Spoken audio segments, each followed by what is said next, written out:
A container of hot, crispy Popeyes chicken stood untouched in front of her.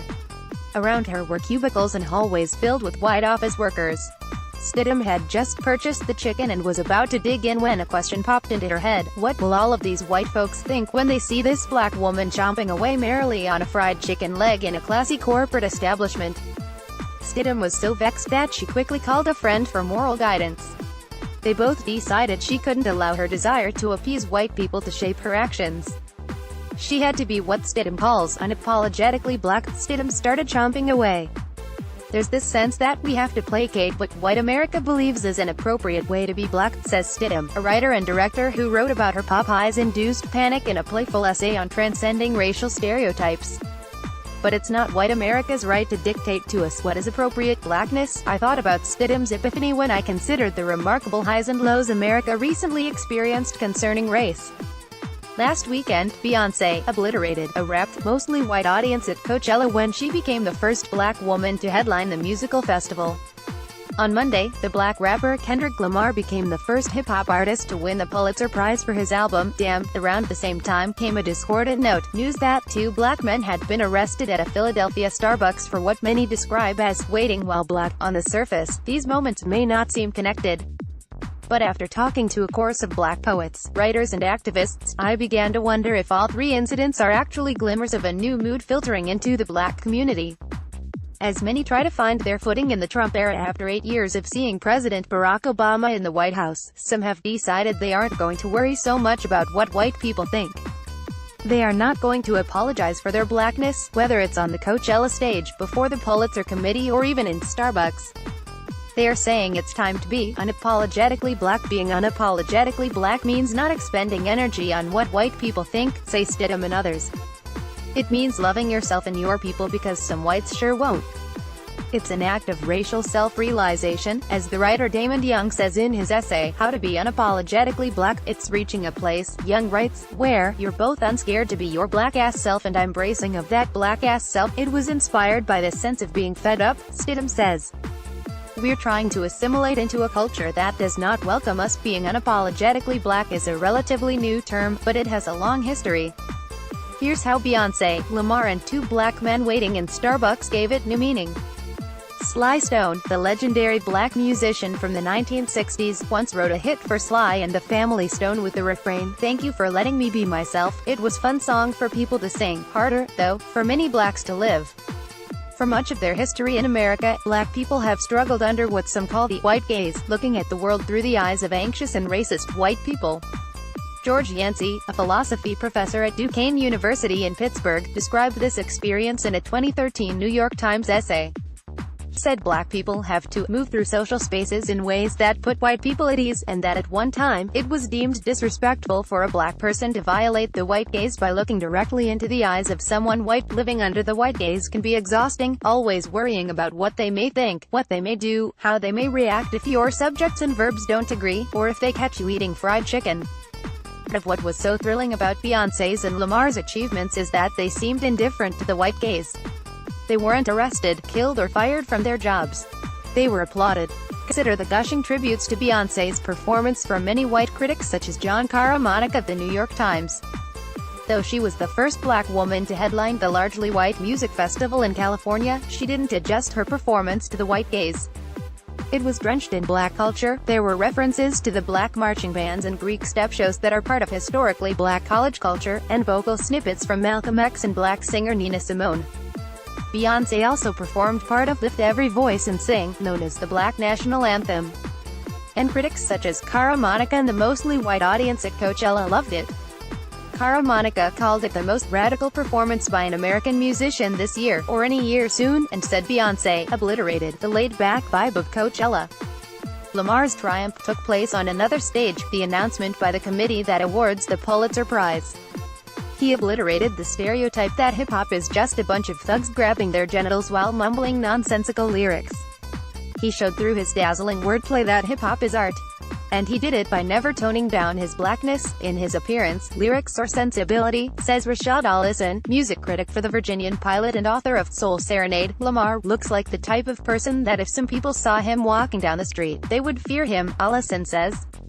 It proves that there are still people who can get over the stereotypes and get over what they think hip-hop is about and listen with an attentive ear and hear the artistry in what he does. There's an uncomfortable truth, though, about Lamar's and Beyoncé's successes. Many white Americans have long accepted black people's humanity when they are performing, says Stephanie Batiste, a performance artist and an associate professor of black studies and English at the University of California, Santa Barbara. If you're an athlete or a musician, your blackness is acceptable, she says. If you're not performing, white audiences view your blackness with suspicion. Part of being unapologetically black, though, is dictating your blackness on other stages. Which brings us to the scene of the two black men in Starbucks.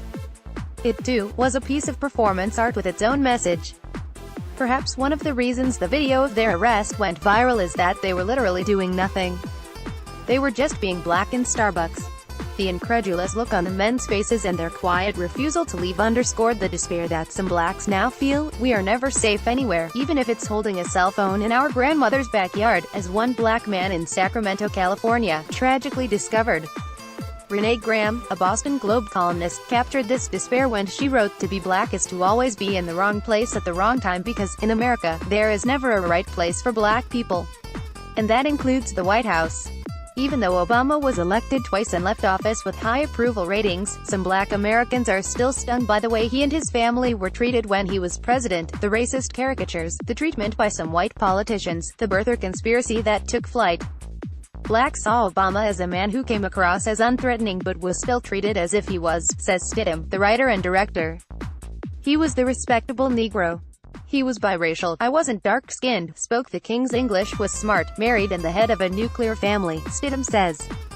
But still that wasn't enough. Some say Obama was a hybrid figure who alternated between two modes of blackness. When he first ran for president, there were black critics who said he wasn't black enough.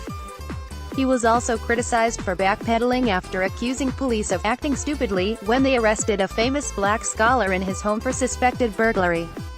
But Obama could pivot into unapologetic blackness on a dime. He quoted hip-hop lyrics in speeches, sang Amazing Grace behind the pulpit of a black church and even performed a snatch of an Al Green ballad at the Apollo in a surprisingly competent falsetto. He was a very complex man, says Anthony Bolden, editor of the Langston Hughes Review. In certain spaces when it was politically expedient, he was unapologetically black. When he sang at the Apollo, that was about as cool as you can get. Nobody imagined that a president could hold a note. But at the same time, he was rather mute about the hardcore realities that affect black people disproportionately. That was a mistake. So, too, was the election of what Stidham calls an unapologetically white president such as Donald Trump. She and others say it seems to have triggered a shift in some black people's thinking. This country will never love me. Time for me to learn to love myself.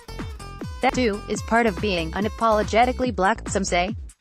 It's part of the reason social media is filled with memes such as it fueled elements of the black arts movement in the late 60s when black artists tried to convince black people to love themselves in the face of white racism. I remember when James Brown said, "I'm black and proud," says Bolden, the Langston Hughes Review editor. That was electric. Today's version of being unapologetically black comes with something new, a sense of defiant patriotism, says Bolden, who is also an associate professor of African and African American studies at the University of Kansas. He, too, traces it to Trump, who he says has rekindled old-fashioned bigotry in America. That's one of the things about the black arts movement in the 60s, he says. Blacks were saying, "We're African and we want to go back to Africa." Today's people are saying, "No, we're just as American as you." It's an unapologetically black American. It's a black thing. You wouldn't understand. That was the slogan of a popular t-shirt I often saw when I attended Howard University, a historically black university in Washington. It captured an earlier version of this unapologetically black sentiment. There are regions of the black experience that outsiders cannot comprehend, so don't even bother. What's different about being unapologetically black today, some say, is that this disdain for white seems absent. There is a population of white people who love Beyoncé and Kendrick Lamar who are not bothered by the protest-oriented performances they are creating, says Batiste, the performance artist and professor. There are white audiences who are not requiring an apology for black independence, for black self-love and black creativity. One of those people is Mark Laver, a Canadian who teaches a course on Lamar's music at Grinnell College in Iowa. Laver is a jazz saxophonist who also directs the college's jazz band. He says Lamar is an extraordinary musician because of his flow, the rhythm of his lyrics and delivery. There are other rappers who have a more sophisticated wordplay, but the way his flow spills across the bar lines, he sounds like a saxophone player, Lamar says. He really floats over the top of the music. Though Lamar's music is unapologetically black, others are drawn to it, and the work of other black musicians, simply because it's awesome, Lamar says. He cites something the late critic Albert Murray said about blues, another black musical form. When Albert Murray talks about the blues, he says it isn't a music about struggle, it's about overcoming the struggle. It's about when you wake up in the morning you can't get out of bed, but you do get up and move on because struggle is part of life and you handle it.